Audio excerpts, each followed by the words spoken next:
राजधानी पटना समेत बिहार के कई जिलों में लोगों ने देर रात तांडव देखा है। मौसम का ऐसा तांडव जिसकी कल्पना किसी ने नहीं की थी। लेकिन आपको जानकर आश्चर्य होगा, आपको जानकर हैरानी होगी कि आने वाले कुछ घंटे आपके लिए और भी ज्यादा खतरनाक साबित हो सकते हैं। कुल मिलाकर बिहार के लिए आने वाले कुछ घंटे तबाही वाले हो सकते हैं, भारी बर्बादी वाले हो सकते हैं। बर्बादी इसलिए क्योंकि बिहार के किसानों की बची खुची उम्मीदें भी इस तूफान ने ले डूबने का काम किया है।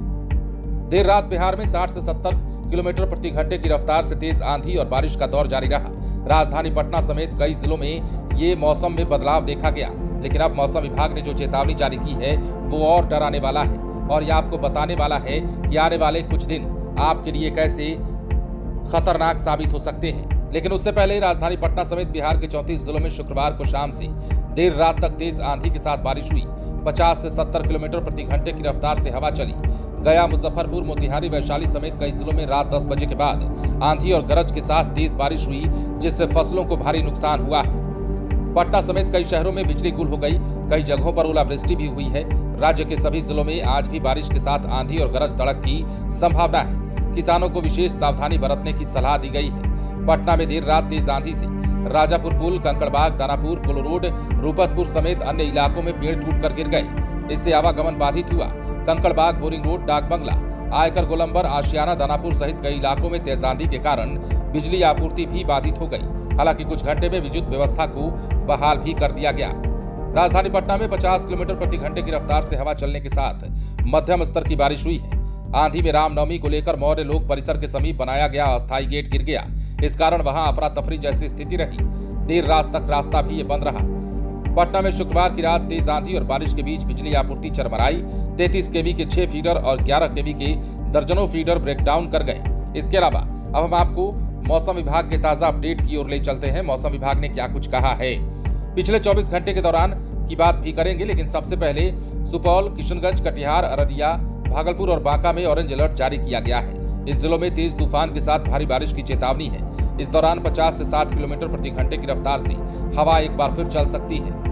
इसके साथ ही जमुई, मधेपुरा, पूर्णिया, खगड़िया, मुंगेर समेत बाकी के जिलों में मौसम विभाग ने येलो अलर्ट वर्तमान में जारी कर दिया है। इन जिलों में हल्की से तेज हवा, बारिश और ठनका गिरने की संभावना है। मौसम विज्ञान केंद्र के मुताबिक बिहार के अधिकांश जिलों में हल्की या कुछ देर के लिए तेज हवा या बादल गरजने की संभावना है।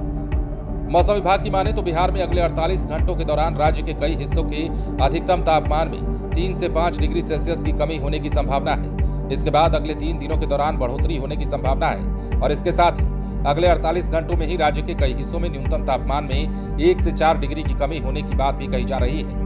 अब पिछले 24 घंटे की बात करें तो अधिकतम तापमान 37 डिग्री भभुआ, कैमूर का रहा, जबकि राज्य का अधिकतम तापमान 29.9 से 37 डिग्री सेल्सियस के बीच दर्ज किया गया है। पिछले 24 घंटे के दौरान राज्य के कई जगहों के अधिकतम तापमान में कोई खास बदलाव दर्ज नहीं किया गया है। सबसे कम न्यूनतम तापमान 17.5 डिग्री डेहरी में दर्ज किया गया है। पटना में मौसम विभाग की माने तो येलो अलर्ट जारी हुआ है। सुबह सुबह कई हिस्सों में बारिश भी हुई है। इसके साथ ही बादल भी दिखे हैं। पूरे दिन बादलों की आवाजाही का दौर जारी रह सकता है। आधी रात को पटना में आए आंधी तूफान की वजह से बड़ा हादसा होते होते भी कई जगहों पर टला है। इसके साथ ही बिहार के किसान एक बार फिर बर्बाद हुए हैं। इसके पहले की मार वो सह नहीं पा रहे थे कि अब दोहरी मार मौसम की पड़ गई है और इस मार के चलते उनकी कमर टूट गई है। अब उनके घरों में बची खुची उम्मीदों के भी आने की कोई संभावना नहीं है। उम्मीद का आशय यहाँ पर उनके अनाज से। फिलहाल बने रहें लाइव सिटीज के साथ, क्योंकि अगले 48 घंटे तक मौसम विभाग ने एक बार फिर अलर्ट जारी किया है। कुछ भी हो सकता है। आसमानी आफत का खतरा बना रह सकता है। बाहर निकले तो तेज आंधी तूफान के चपेट में आ सकते हैं। ज्यादा सावधान रहने की जरूरत होगी। बने रहें लाइव सिटीज के साथ।